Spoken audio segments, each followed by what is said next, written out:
Ikitokea ufahamu wako umenasa wazo la Mungu, Mungu anaondoaga mikono yake.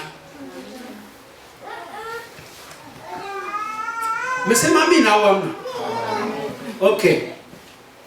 Nasema hivi, Mungu anapoleta mpango, yani kwa mfano Mungu akafungua mpango wake kwenye maisha yangu, akaniletea.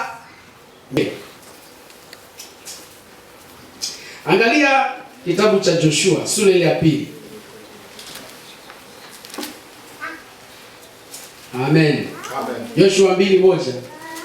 Tutasoma tu kidogo hiyo mpaka 4. Yoshua mwana wa Nuni akawatuma watu wawili kutoka Shitimu kwa siri ili kupeleleza. Akawaambia, nendeni mkaitazame nchi hii na Yeriko. Wakaenda wakafika nyumbani kwa kahaba mmoja, jina lake aliitwa Kahaba. Kwa nini? Kwa nini hao wapelelezi walienda moja kwa moja mpaka kwa kahaba? Unaweza kanipa siri? Unaweza kanitafsiria? Unaweza kanipa ufunuo ni kwa nini?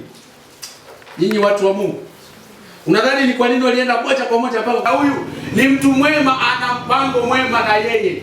Amen. Ila kwa maisha yake ya kawaida, kwa sababu pengine sijui alikuwa maisha yalikuwa magumu, akaona njia rahisi ya kujipatia riziki ni kuwa mkorofi huyo.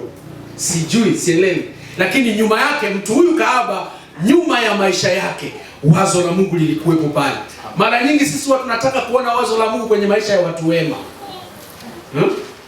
Watu wema, wazuri, wenye sifa. Okay. Mfalme wa Yeriko akaambiwa kusema, tazama watu wawili wa wana wa Israeli wameingia humu leo usiku.